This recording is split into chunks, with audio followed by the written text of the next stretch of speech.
Hey there, ELAR doctors all over Texas and the United States. You might be wondering why I have a hospital in my background today. Well, I just want to say to you that many of you who are confused about what ELAR is, English Language Arts Reading, and how we should teach it and who should teach it, this video is to clarify some of that using two letters in the alphabet, an E and an R. Now, I called you a writing doctor. Every doctor writes prescriptions for his or her patients. Sometimes students just need band aids, but other times they need surgery and they need to go to the ER, emergency room. So, what I'm going to show you today is just a summary, a nutshell of how ELAR is going to transition over the next year or two so that we can be prepared instead of waiting until we're accountable and instead of just doing it the way we used to do, where only fourth, seventh, ninth, and 10th grade made a writing connection in many schools. We're going to make sure that we all do it. So let me get right into sharing my screen with you. I drew a drawing to kind of make things easy to remember. And so the old way, and it was for toss and tax and now star, but in the old school, it was capital. I am a writing doctor in fourth, comma, seventh, comma, ninth, comma, and 10th grade. It was all about me. I had to do in sometimes 6 to 8 months what was supposed to happen in 6 to 8 years. So TA said, let's change that because it just seems to be that too much weight and burden is being given to those four testing grades. So let's have a new statement that says, capital, we are all ELAR docs in every grade and subject. So, what I want to happen is that me to just flip upside down to be we. And some of you may be wondering, what role can I play? How can I build that foundation? Well, everything is going to be centered around two letters in the alphabet, the E for emergency and the R for room. Now, when you think of the acronym DOCS, DOCS is plural for more than one doctor. Bugs Bunny used to say, "What's up, Doc?" And so, starting from the basics, if you look at the C of doc, it had to do with conventions and grammar. And the cool thing about that is they're only going to ask your students in conventions and or grammar about one sentence, that's yellow, one sentence, or at the most two sentences, regardless of what type. So I want you to notice that I have these in order, going back and forth from E to R. Step one is editing, because every single teacher needs to be teaching the concept of editing. And you notice it has two P's and two S's. When third through eighth grade, including ninth and 10th, get a question that says, what change should be made in sentence? It's going to have three stop signs, a period, an exclamation, or a question mark. And your students need to know that they're only being asked a CUPPSS question. And so let's see if number one, we can help with CUPPSS. The C is capitalization, that every sentence that I speak or write should start with a capital U. I need subject verb agreement called usage, where there's a subject and a predicate and an ending to every sentence. The ending is called the punctuation. And there's ending, like we mentioned, that stops the sentence, and endings, there's punctuation that slows the sentence down. So, punctuation, but penmanship, because after you go to step two, and we've learned the basics of editing using my binder or whatever program or curriculum, the transition to STAR is going to be that the students are going to see a question and they'll have to respond to that question. So they have to just think of two things: the basic open ended response or responding is going to be what is the question, what, and what is the answer.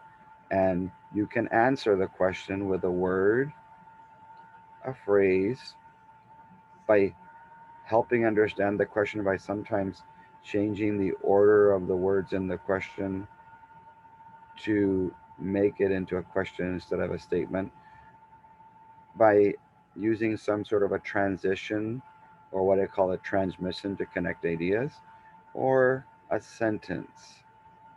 So when they respond, they're going to be responding to something that's inside a paragraph or inside the entire passage. And the cool thing about paragraph and passage, my hand has a palm on it here in the middle. And so when you're doing reading,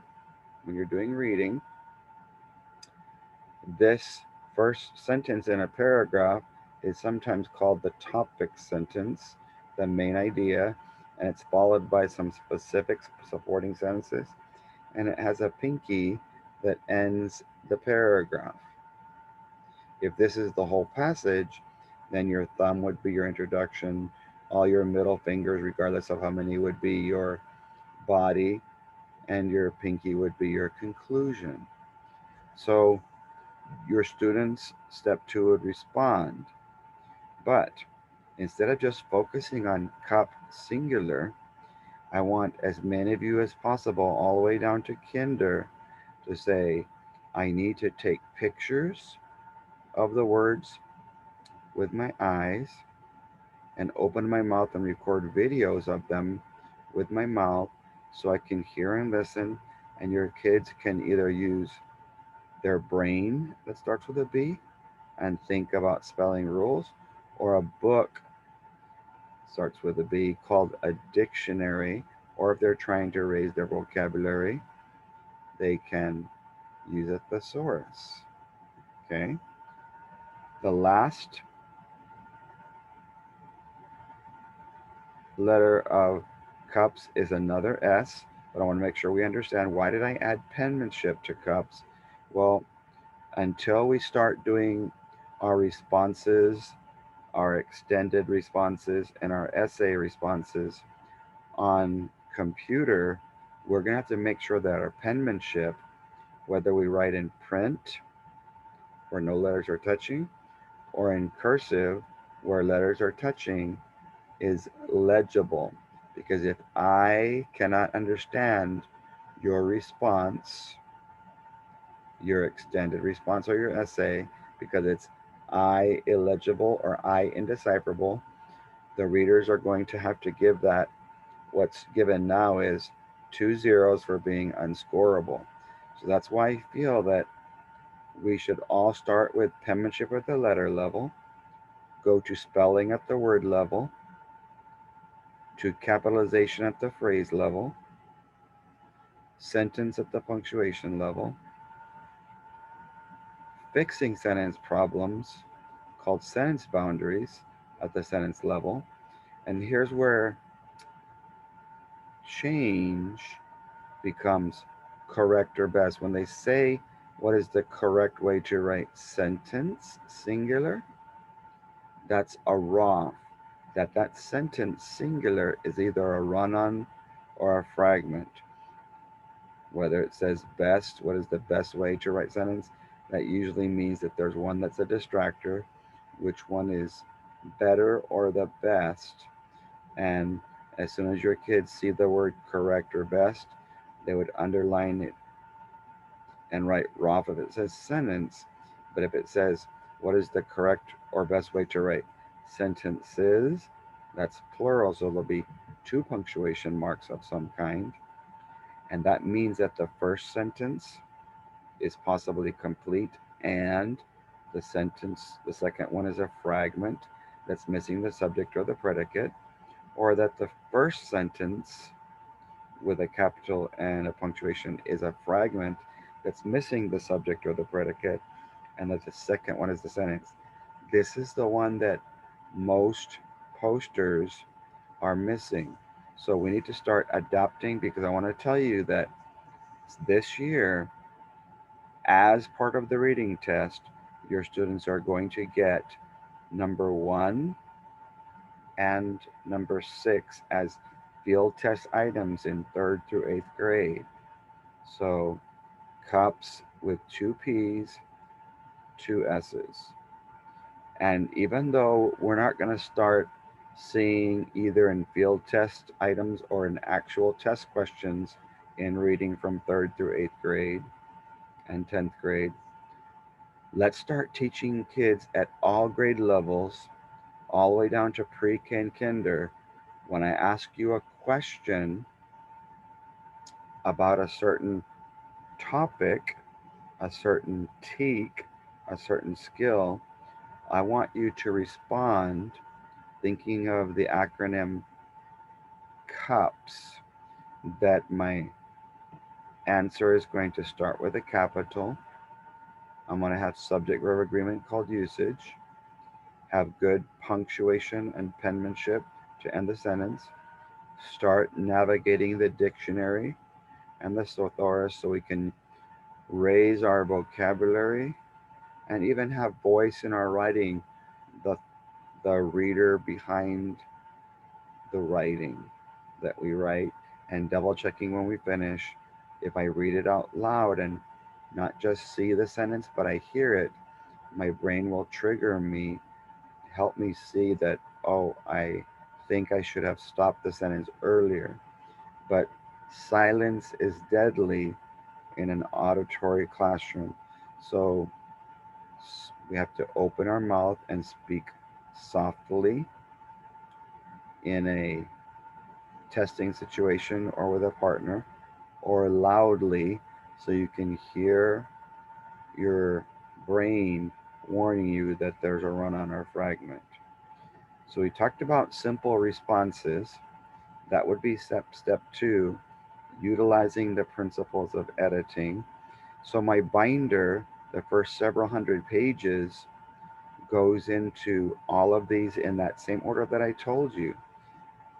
Penmanship, because it's at the letter level, spelling at the word level, capitalization at the phrase level, punctuation and run-ons and fragments at the sentence level as well,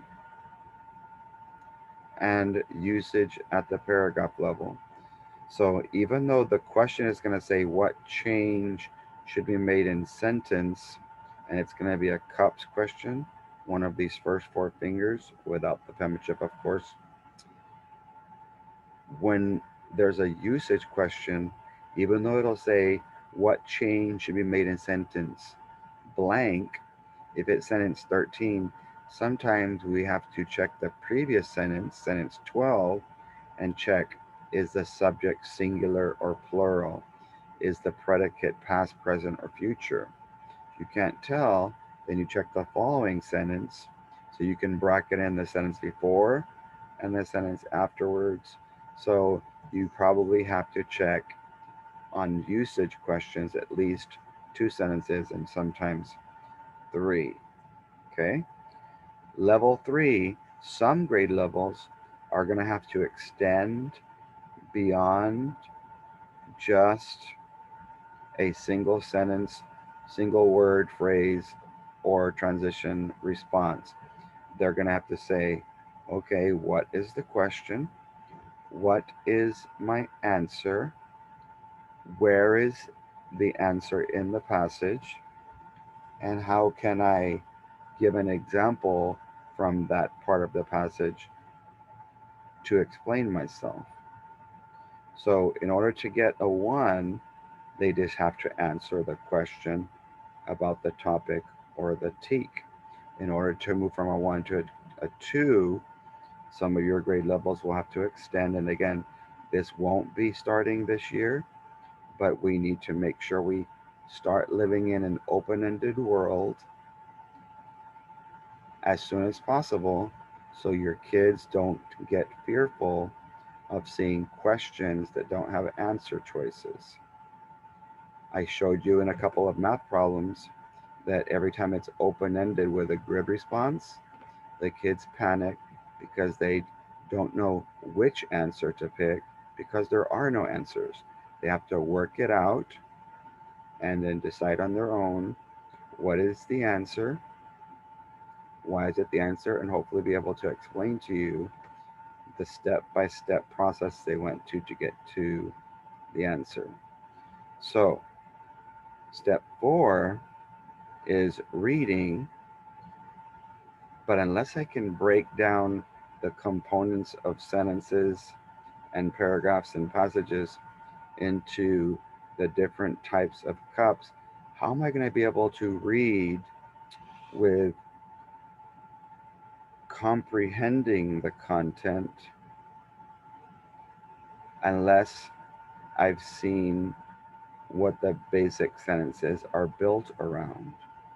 So the majority of your test from 3rd through 8th grade is just going to be comprehending the content, understanding that word or that phrase or that order that something's in, the transition from one idea to the next, cause and effect, compare and contrast, conflicts and resolutions.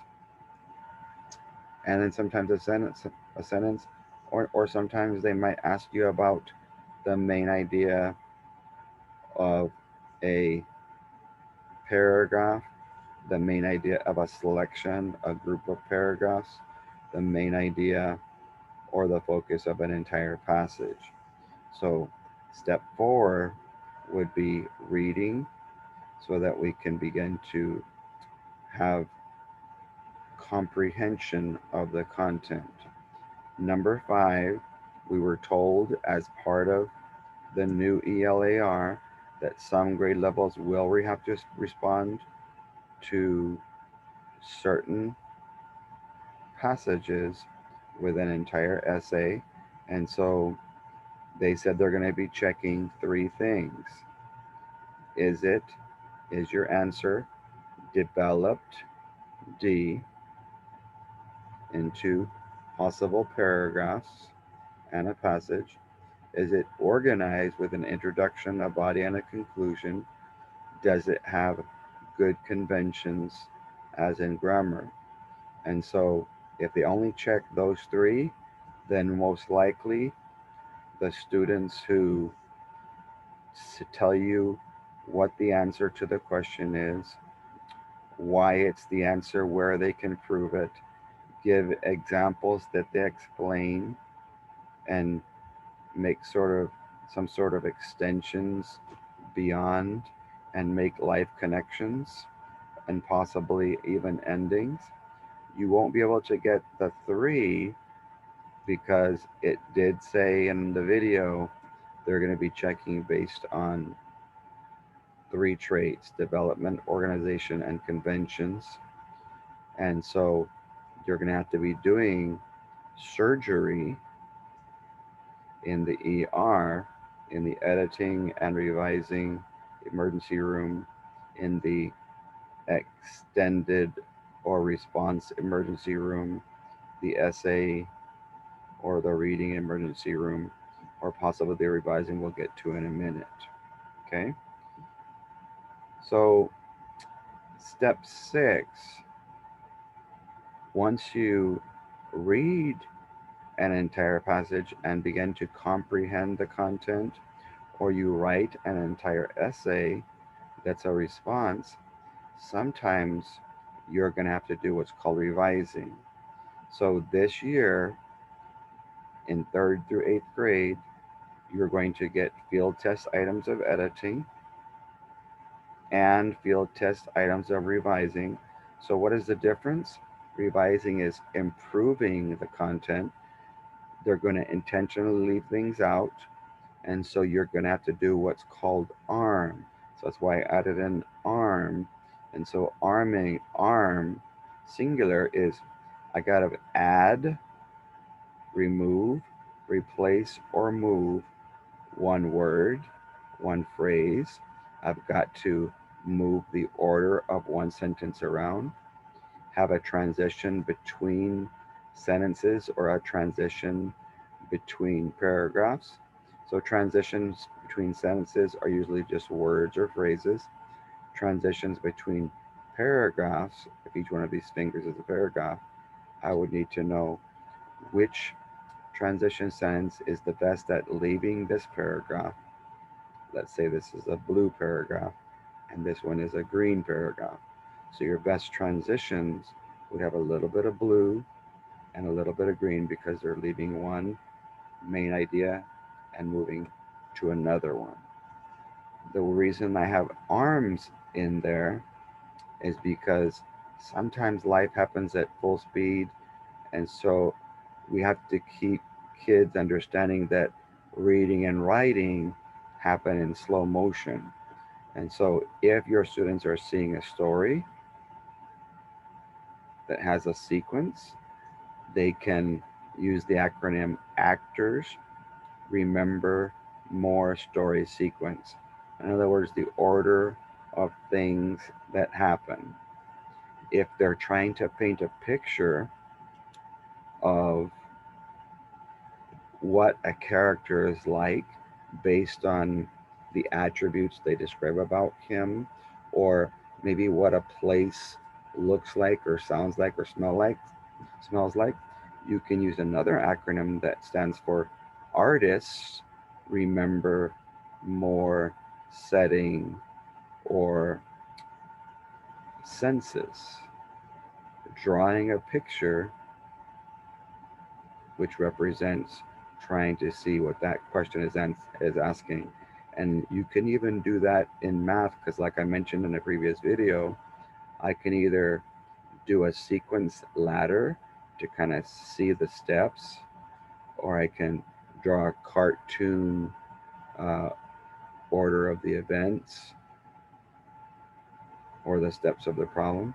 Or because they say a picture paints 1,000 words, well, the students are usually going to get a bunch of words, not necessarily 1,000, but anywhere between 5 to 800 to 900, and they're going to have to be able to understand how to add, remove, replace, or move the content around, improve it, or act out so that they can remember more story sequence. So there you have it. Editing and revising, extended and regular responses, essays, and revising. So everything comes down to the letters E and R to become an English or Spanish language arts teacher. The only word that doesn't work is for reading. Let me explain in Spanish. Editar is editing. Responder is for respond. Extender is for extend. Lectura is for reading. So we've got to come up with something else to make sure we understand that comprehension of content, which I think starts with C's in Spanish. Ensayo, an essay that I can get a 3 or possibly a 4 on, depending on when they tell us what kind of grade, and revising, fixing the content. So remember that this year, the points that are going to count against you on reading are just going to be the actual reading passages and some paired passages. We're going to get some field tested items of editing or revising, or an extra passage or an extra paired passage. So your kids have to be prepared for that. But let's not wait till next year. Let's start responding all the way down to pre-K and kinder with a word or phrase, a transition or a sentence. Let's start extending our responses open-ended instead of multiple choice by saying where the answer is and giving an example from that text to prove yourself. Then you can make sure that we read with comprehension, write essay responses to the reading, and revising responses where you're improving the content by adding, removing, replacing, or moving just one of those. You're never going to be asked to fix the conventions of more than one sentence in editing, and will never be asked to fix the content of more than one sentence in revising. So remember that we won't be doing responding, open ended, extended, or essays until the following year, but it's better to practice now. Have some of your sentence be where the kids don't have choices, that they have to answer open endedly. So there's your emergency room of editing, responding, extended response, reading, essay responses, and revising. The 6 things that will eventually merge the entire English language arts world so that your kids will be able to do well regardless of what type of ER question they get from the reader. Do me a favor, like this video on my YouTube page, my Facebook page, and if you have some teachers who are not understanding the role and the timeline for testability on English language arts or Spanish language arts, go ahead and share this video with them. Uh, I suggest that you draw the two hands yourself and remember that ELAR is going to hopefully be about we, the teachers in all grade levels and subject, not just me. And so when I come to your campus, I was asked this the other day, are you willing to work with students? Well, I spend 90% of my time working with the students while you just watch. And so that because those 6 things are so massive and so big, I wouldn't recommend that you have me come and help you with all of those in one day.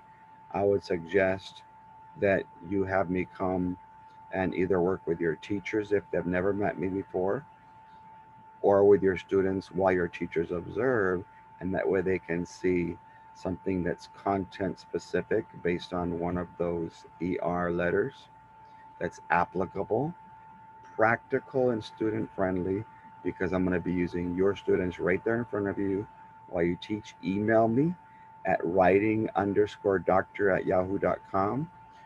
If you look at the description in the YouTube page, I've gone ahead and attached a link to my binder that you'll receive digitally. I've even attached a link to my advanced writing folders that are now ELAR reading and writing, as well as one to my graphic organizers. You can either buy just the digital copy or the hard copy, and and pay a little bit more money, but it will be sent to you by United States Post Office. But for those of you that are going to be using your computer a lot, a digital copy can work. There's just some teachers that want their hands on, their ER hand on the actual hard document. So I'll go ahead and make sure that you see the link to all those in the YouTube page. So be sure and look at that. Subscribe. Remember that those of you who are taking the editing webinar, I'll put that link in there as well. For those of you that don't have it yet, that's $50, and I take you through basically a suggested order of all of the letters of CUPPSS with two P's and two S's.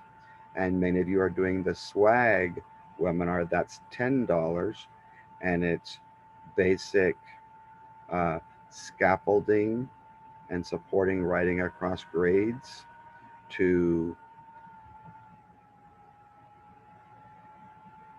sentence writing across grades, spelling writing across grades, subject writing across grades, so that we all understand when we start doing open ended, even though all the questions are going to be reading teaks, we've been told in the video online that they're going to be pulling from all of the subjects that your students will be learning throughout the year. So they're going to be have to explode with background knowledge of science, social studies, math, computer uh, terminology, PE terminology. So if every single teacher is asking open-ended written and verbal questions, the kids are going to be able to come to reading with an understanding of content from other areas and be able to answer those reading questions, which will become soon ELAR questions because of adding in the editing, the revising, and the open ended responses of different lengths. So, check out all the links so that you can have some tools. We should never tie ourselves to one curriculum or one program. You're going to be seeing from some of the scores that I'll be posting that whatever programs many of us are using, it's not enough on its own, because if in an April or May test you have less than 50% of the students answering multiple questions correctly, then we have to explain differently and attack it with different approaches. And that's what I'm all about. Not reinventing the wheel, but just taking things that are very difficult and using total physical responses to help you and your students make them much easier to understand and implement in your classrooms, especially for those of you who are limited on time. Thanks, God bless, and have a wonderful day.